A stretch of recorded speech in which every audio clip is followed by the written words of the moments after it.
The wind blew gently and long across the Bitter Creek plains, weaving around the rust-red planks of the train depot like a cat returning to familiar steps. Dust shimmered in the faint glow of twilight, clinging to the hem of her white dress, the only thing unspoiled by the prairie's grit. Penelopey Rose sat with gloved hands neatly folded in her lap, spine straight, eyes fixed on the horizon as if willing music to rise again. Her hard-sided, travel-scarred valise rested beside her like a guardian, too weary to offer comfort. She sat still, not the stillness of rest, but the kind taught by boarding schools and a lonely childhood. A stillness that hid trembling beneath calm. No greeter, no music or town bells. No one waiting with flowers, just the dry sigh of the earth, and her heart thudding louder than it should in her chest. She had imagined it differently. Letters could weave dreams.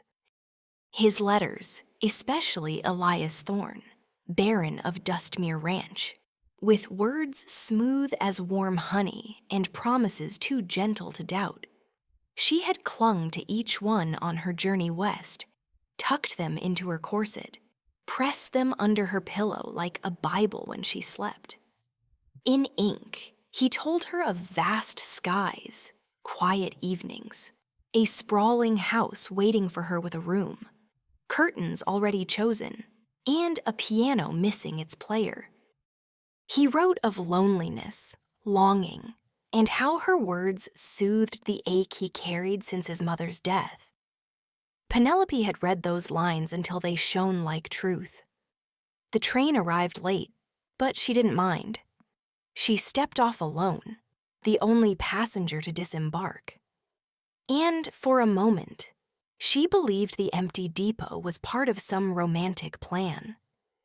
Then she saw him. He stood at the platform's end, tall and trim in a beige coat with gold cufflinks glinting at his wrists. His hair was darker than she'd expected, swept back carelessly. But it was the woman beside him that caught her breath in her throat. She was lovely in the ostentatious way city girls sometimes were, with sheer silk, red lips, and laughter that echoed bright and clear. Her arm looped through Elias's. They shared the intimacy of something claimed, not offered. Elias's gaze flicked to Penelopey, not with recognition, but a passing surprise, like seeing an unexpected painting in a hotel hallway. His lips twitched, not into a smile, but something that might once have been guilt, long faded. He nodded coolly, unflinching, then turned away. No explanation, no apology, no reaching for her hand or heart. The woman laughed again, her sound too bright against the enveloping silence. And they descended the stairs together, passing her, swallowed by the dusty road. Penelopey didn't rise. She sat as if the world waited for her reaction. Her breath trembled but didn't break. She gently placed a hand on her skirt, over the ache forming there, then looked down at her gloved fingers, which had begun to loosen from each other. No one came to ask her name. No one offered a ride. Bitter Creek Station wasn't a place that cared for others' business.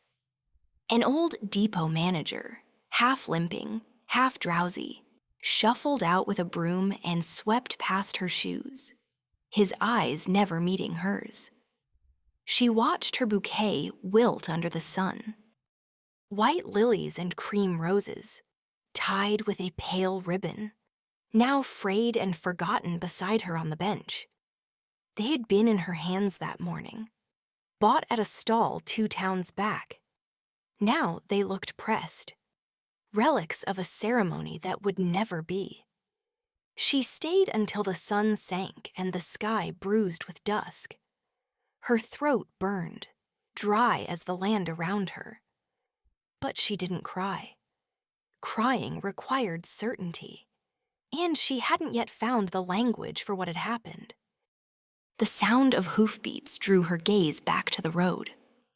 A lone rider. His silhouette stood sharp against the fading light. He didn't charge in fast, not hurried as if to save or scold. His pace was gentle, unhurried. The horse was chestnut, the rider tall and sun-browned, broad-shouldered, hat brim tipped low. He stopped at the platform's edge and looked down at her. His eyes were calm, not kind, not yet, but open with observation, the kind that saw before asking. He said nothing. Neither did she. The silence between them held something strange, not expectation, not pity, but something else. He dismounted slowly, carefully tying the reins. He approached her like a man nearing a frightened animal, not wanting to break what trust remained. He nodded toward her valise. She looked at it, then at him. Still saying nothing. She stood. He lifted the case with one hand and gestured toward the horse. She hesitated, glancing back at the road where Elias had vanished. Then, without ceremony, she stepped off the platform and followed the stranger. He helped her up, touching her only as needed. His hands were calloused, cautious. They rode slowly, the saddle creaking beneath them, the wind whispering dryly between their shoulders. She closed her eyes once, just to feel the motion and let the road take her somewhere nameless. He didn't look at her. She didn't look at him. But somehow, in their shared silence, something began to ease. Light fell. Stars flickered uncertainly above like small mercies. They reached a modest place, low and quiet under the velvet dusk. He handed the reins to a stable boy without a word, then led her to the porch. He still hadn't asked her name. She still hadn't offered it. The innkeeper eyed them with curiosity, laced with boredom, but asked no questions. The man, her unexpected rescuer, set the valise on the steps, touched his hat, and turned to leave. But before he descended, Penelopey found her voice, just enough to say, "I don't know where I'm supposed to be." He paused, then turned back. A pause long enough to notice his eyes were the color of dust before rain. "You're not lost," he said, voice low and tired. "Not yet." And with that, he was gone. She stood at the inn's door, hands still gripping the railing, body trembling from the train, from the man who never claimed her, from the stranger who didn't need to. Inside, she found a room waiting small, clean, quiet. She placed the bouquet in a glass of water, but it wasn't enough. Lying in her wedding dress, she closed her eyes, not to sleep, but to remember what it felt like to be alone. Outside, the prairie wind pressed against the window. It didn't howl. It sighed, as if even the land knew her name and promised she hadn't come this far in vain. The next morning, her world broke and remade itself in silence. Penelopey sat on the edge of the narrow bed, watching steam rise from a chipped porcelain teacup. The tea was weak, too bitter, but she held it, as if the warmth alone could comfort where words failed. Outside the window, the sky stretched pale and vast, the way Western skies always did, as if it had nothing to hide and nowhere to end. She slept in fits, like an old song caught between verses. Her dreams were fragile things dancing shadows, imagined halls, a man in words instead of flesh.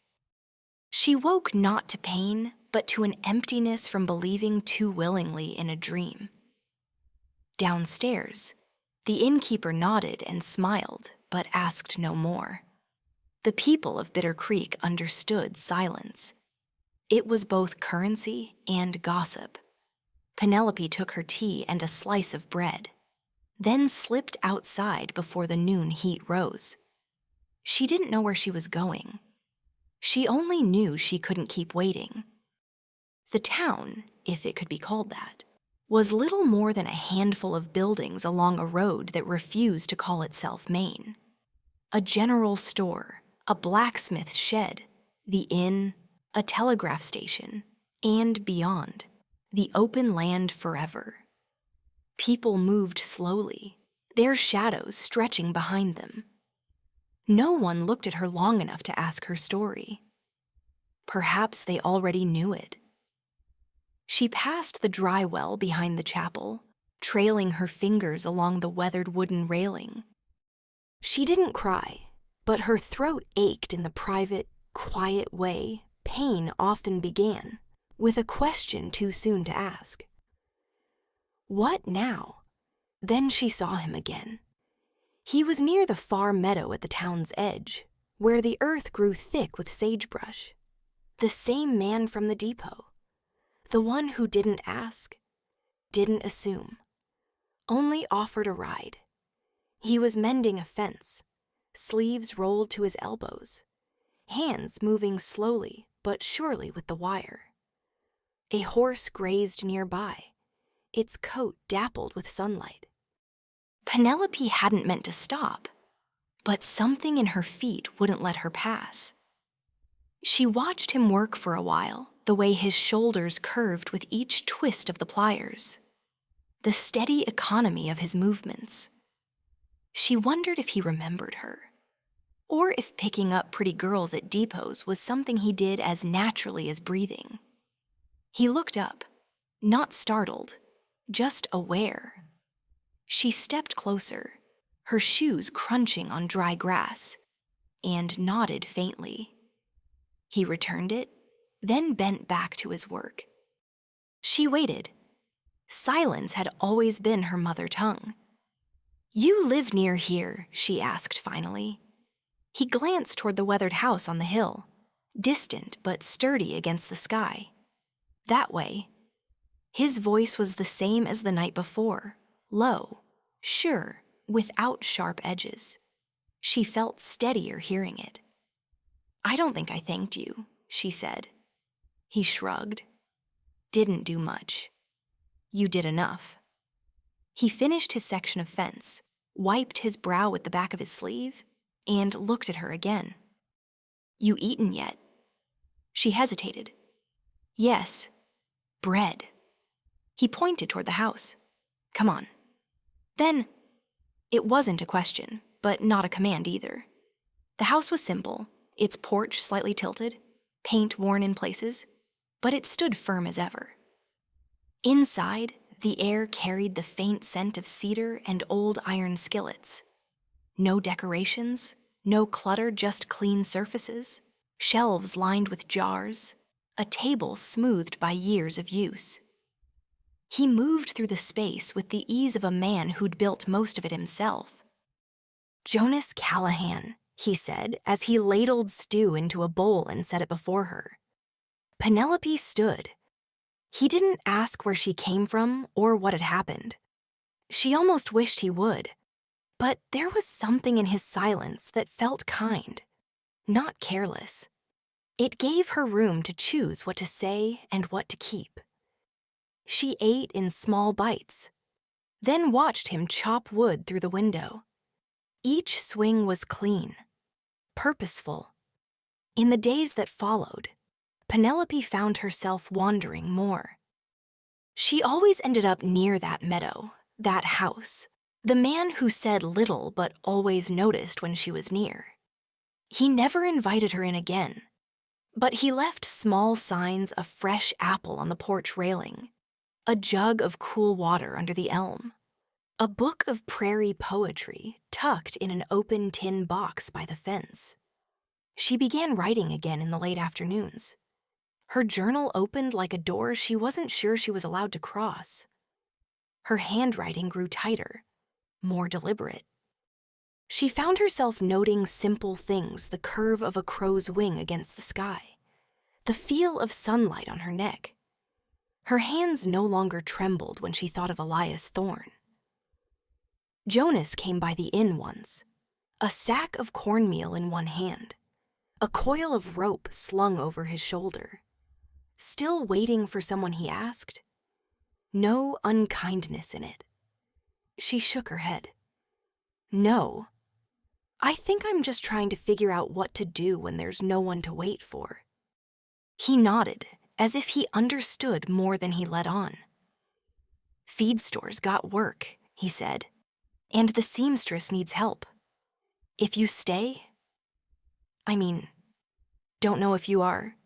Penelope didn't say it, but she felt that no one had ever given her time before. She'd been raised on decisions made for her school, etiquette, letters from men who said pretty things but never asked what she wanted. One morning, Jonas brought her a small jar of rosemary. Put it on the windowsill, he said, setting it down carefully. Smells good, keeps wasps away. She ran her fingers over the soft leaves. You grow this in that little patch out back. Helps things take root. She looked at him. Really looked. There was something old and weathered in his face, but not defeated. The lines by his eyes weren't from frowning. They came from sun, from time. He had the look of a man who'd known pain, but didn't let it sour him. A man who didn't try to be more than he was. And in his own way. That made him more than most. I want to see it, she said softly. He led her around the side of the house, where the earth was tilled into long rows. Herbs, mostly lavender, thyme, sage, and a few wildflowers woven into the edges. She knelt and breathed deeply, the scent earthy, alive. It's beautiful, she whispered. He shrugged. Not much. No, it's enough. That afternoon, she helped him weed. Her dress was hitched to her knees, fingers dipped in soil, the sun warm but not harsh on her back. They worked in an easy rhythm, not talking unless there was reason. It was the most peace she'd felt in weeks, maybe years. When the sun dipped and the horizon turned honeyed, she sat up, brushing dirt from her palms. I don't think I belong anywhere, she said, unprompted. Jonas didn't answer right away. He plucked a sprig of mint, handed it to her. You belong where you can breathe, he said finally. Sometimes that's not where you planned. She brought the mint to her lips, tasting its tart greenness. Her eyes stung, but she didn't cry. She'd done enough of that silently on pillows and behind smiles. This felt different. It felt like healing might begin with dirt and sunlight and a man who gave gifts instead of promises. As the sky turned purple and the first stars blinked awake, she stood beside him at the fence. They didn't touch, but they stood close enough for warmth to pass. I'll come back tomorrow, she said softly. If you'll have me? He nodded once. I'll be here. And that was that. He turned and walked toward the house, his shadow blending into the dark as if it belonged. Penelope stayed a moment longer, watching the stars settle into place, feeling, perhaps for the first time, that she no longer had to wait to be chosen. She'd begun choosing herself, and that changed everything. Spring in Bitter Creek didn't arrive with fanfare. It crept in, brushing frost from the hills, teasing green where sunlight lingered long enough. No sudden blooms, just the quiet persistence of life returning. And in that slow unfolding, Penelope found herself. She moved to a small room above the seamstress's shop, trading mending for a living. The room was bare, a bed, a cracked mirror, a wash basin, but its window faced east. And in the mornings, sunlight spilled across her quilt like a promise. She began sewing, not because she had to, but because the rhythm steadied her. Fabric between her fingers reminded her of control, of creation, of something she could shape with her own hands. Jonas stopped by now and then. Not often. He wasn't a man for wandering, but she'd catch his silhouette from afar when she walked, always tending to something fence, livestock, earth. He never asked what she was doing in town. He didn't need to. There was an understanding between them now, something unspoken but certain. One afternoon, he found her at the edge of the chapel garden, kneeling beside a broken planter choked with weeds. Trying to fix it, he asked, standing a few feet off. "I suppose so," she said, wiping dirt from her wrist with her sleeve's edge. "Seems foolish to let it go when the sun's finally back." He stepped closer. "Want help?" She looked up, blinked once. Yes, but not just with the weeds. That evening, they stood at the boundary of his land, looking out at a small, patchy plot behind the barn. It was nothing more than a forgotten square, hard and dry. But Penelope saw something else in it potential, a place to root without asking permission. "I want to make a garden," she told him. "Something of my own." He studied the space, then her. "Take more work than you think." "I've got time." He nodded. "Tools." Then, and so they began. Each day, in the gentle hours before supper, Penelope would come to the ranch, dress hitched high, hair braided back, boots caked with mud, hands unmanicured. Jonas was already there, sleeves rolled, shovel in hand. They worked side by side, not always talking, but always moving together, digging, turning, watering, clearing stones. It was labor, but not the kind that broke you. Each drop of sweat brought something back. Sometimes she'd pause and catch him watching her, not with hunger, not with pity, but with a quiet surprise, as if he couldn't believe she kept showing up. And sometimes, when she bent to plant roses, basil, or lavender, she'd feel the air shift as he passed behind her, close enough to sense, never close enough to touch. They built a low fence to keep rabbits out, and she painted it pale green. He didn't comment, just nodded, as if it were obvious. They laid stones for a path, spread mulch, whispered small things to the plants as they went, laughing at their own foolishness. But laughter came easier now. Then came an afternoon with rain. She stayed longer than usual, wanting to finish planting mint. Clouds rolled in thick and low, the wind rising before she realized how dark it had grown. Jonas ran from the barn, coat half-buttoned, hair plastered with the first drops. Trying to drown it all, he called. Penelope smiled through the drizzle. "Mint likes rain." "I don't." He handed her his coat. She took it. They ran to the porch together, panting, soaked, laughing like children who'd escaped parents and propriety.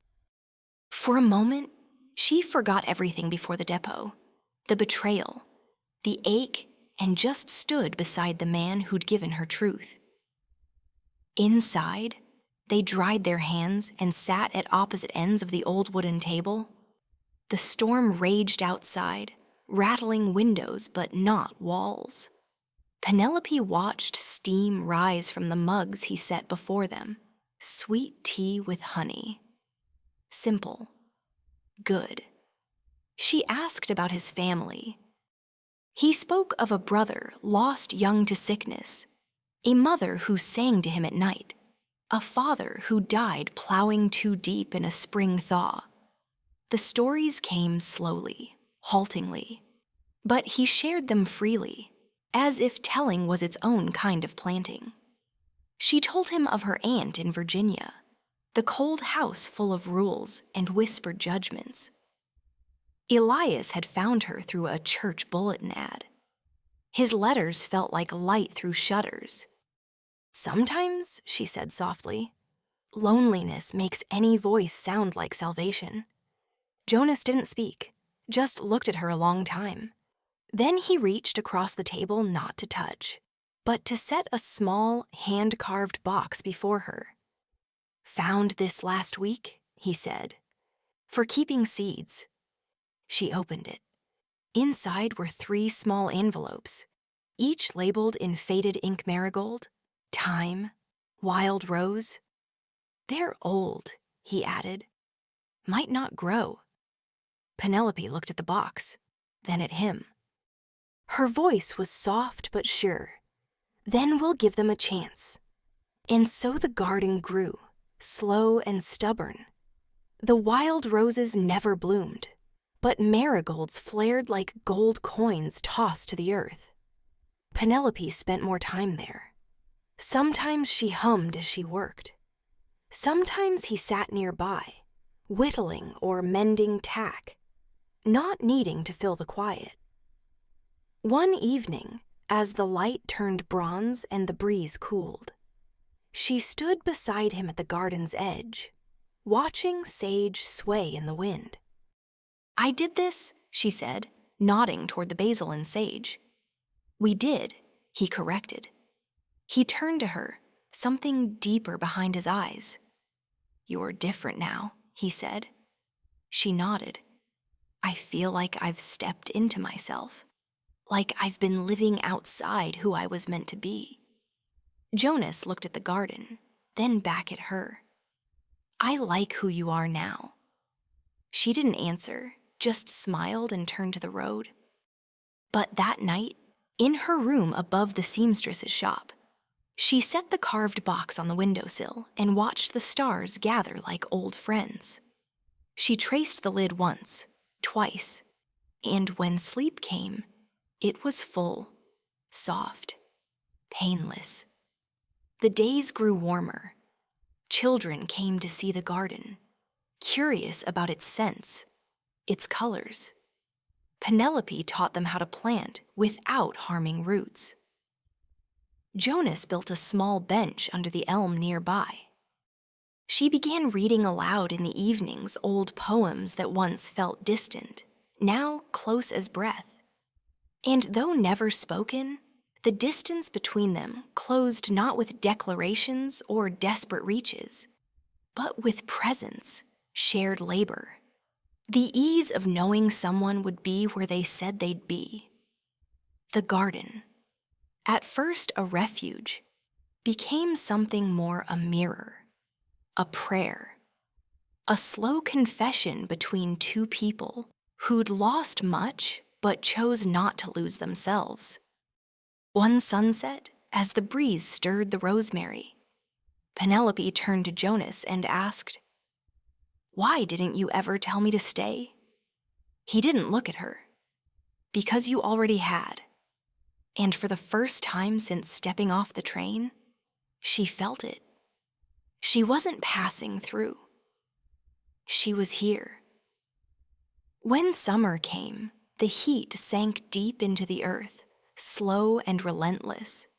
Bitter Creek shimmered in golden dust, the sky vast, alive with crickets and wind.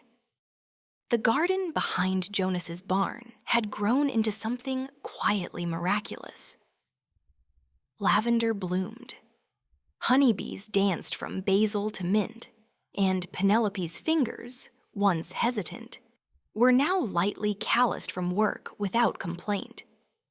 It became a ritual: mornings sewing at the shop, afternoons tending the earth, evenings on the porch with Jonas, often in silence, sometimes with a book or a few words traded like heirlooms. She'd stop thinking of the depot, of the man who'd opened her heart with letters and walked away as if she were nothing but a missed appointment. Her life no longer turned on his name. It was as if he belonged to another version of her, one she'd shed when she planted seeds, when she said no, when she stayed when she could have run. But the past has a way of lingering, even in dusty towns where no one minds anything but the next harvest. A carriage rolled into Bitter Creek on a Wednesday afternoon. Its wheels cut through the road as if the town didn't belong to it. The carriage was black, too fine, too polished. And when it stopped outside the general store, the silence it left felt louder than its approach. People stared but didn't move.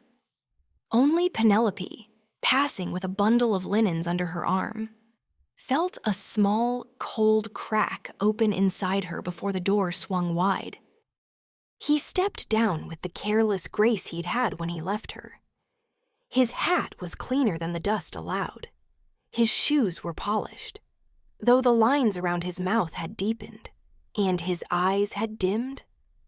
Elias Thorne looked thinner now, wearier. But he still carried himself as if expecting to be recognized. Penelopey didn't freeze, though her fingers tightened once on the fabric in her arms. He hadn't seen her yet. She stepped aside, slipping behind the whiskey barrels outside the store. Her breath was somewhere between panic and clarity.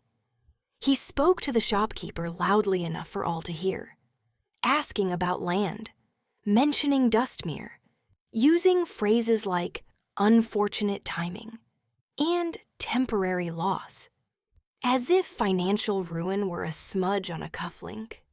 Penelopey listened, feeling the memory of his voice rise in her chest like threads snapped from too much strain. She remembered every word he'd written. She wished she didn't. That evening, she found Jonas in the field, shirt damp with sweat, arms gleaming with sun and labor. She didn't speak right away, just sat watching him work the sure rhythm of his body as it moved, the steadiness of a man who'd never made her wonder. He looked up, sensing her before he understood why.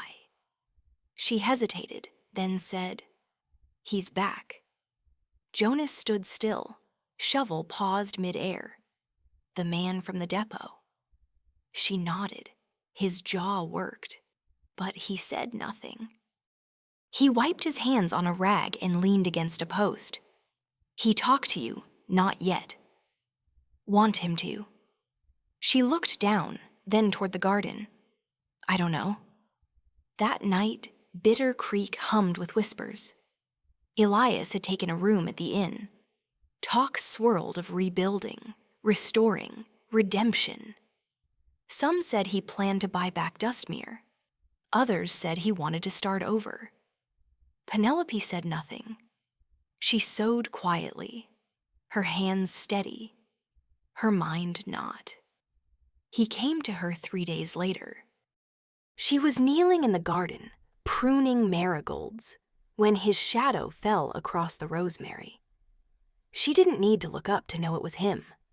His cologne, rich and foreign among the herbs, told her before his voice did, "Penelopey." She stood slowly, brushing dirt from her knees. Their eyes met like strangers.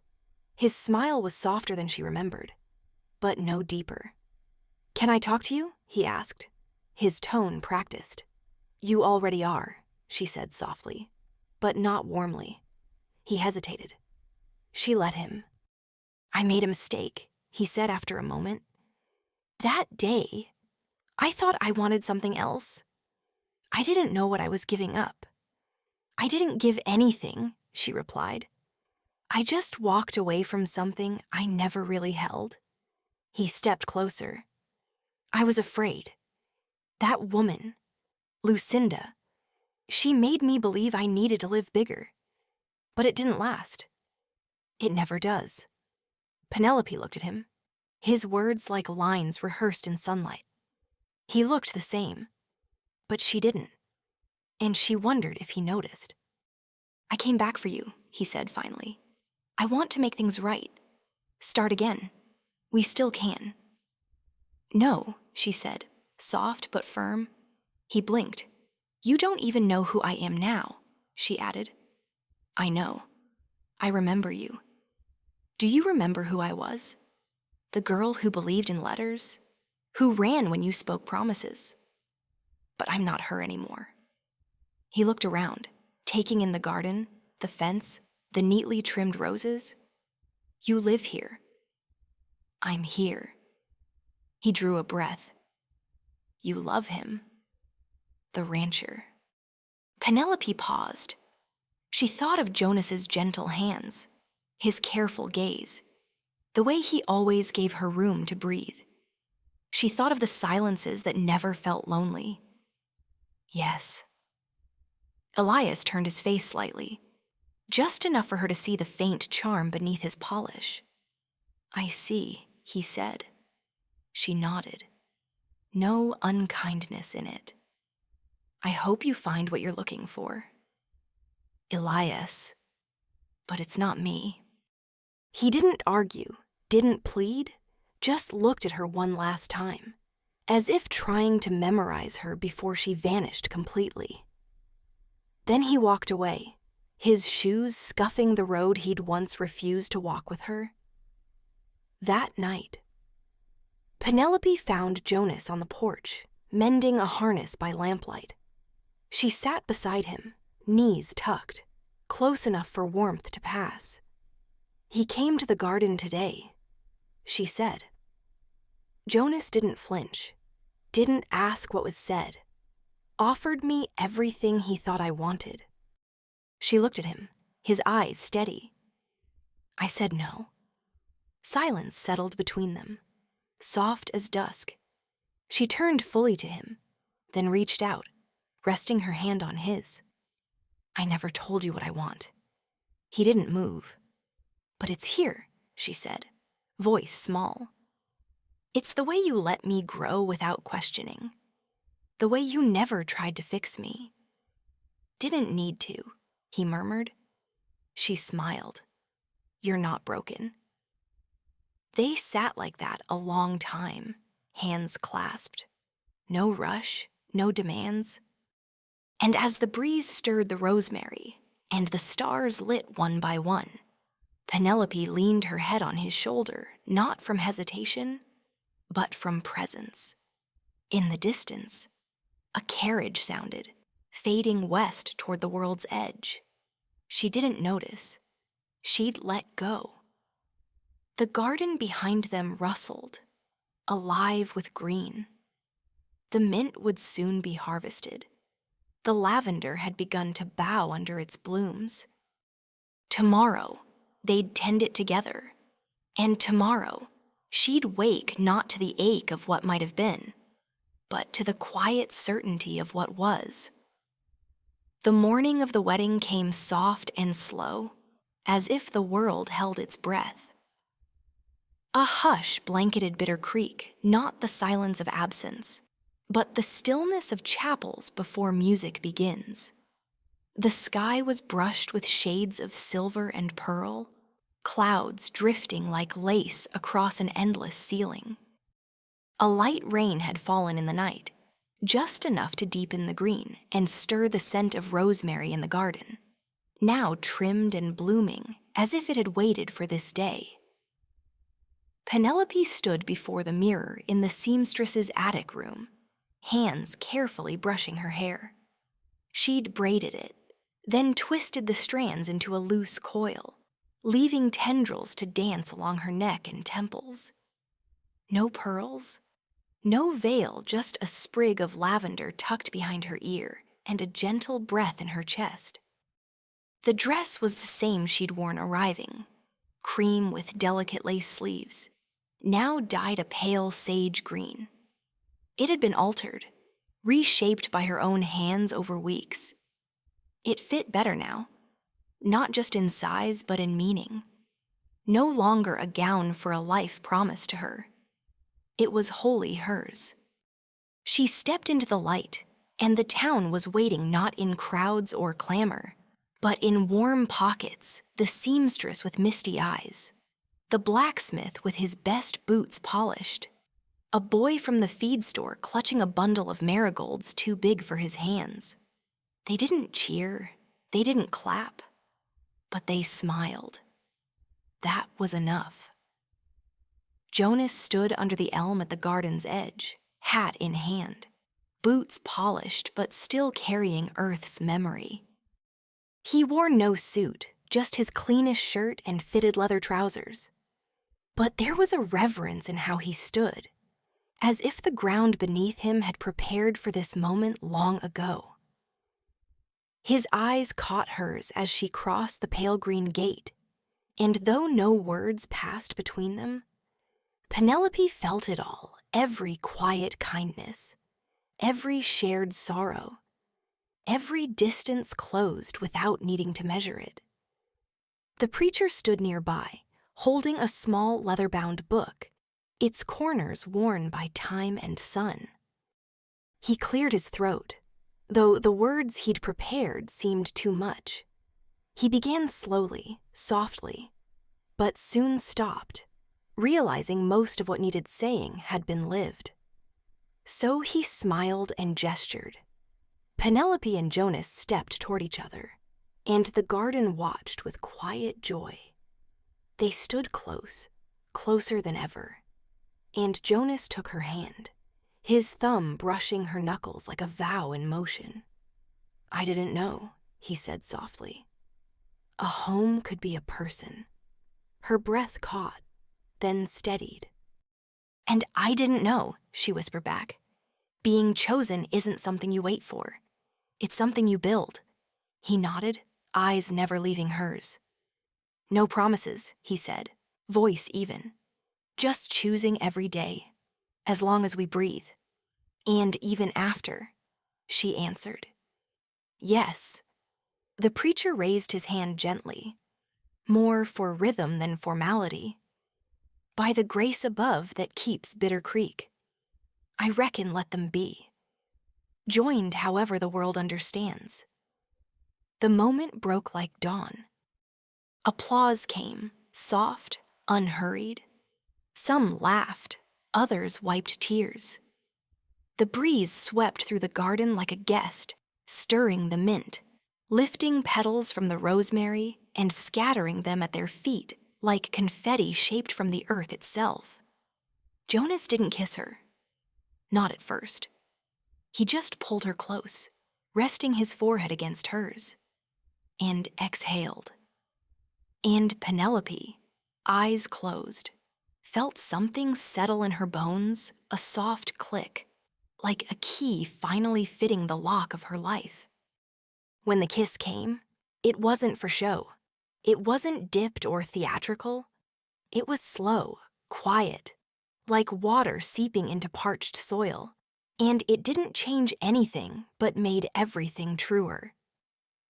Afterward, there was no grand feast, no orchestra, just bread, jam, and the company of those who'd watched it unfold. Those who knew railroad love wasn't loud. It was the gentle mending of broken things. It was patience in shared silence. It was earth under fingernails after a long day's gardening.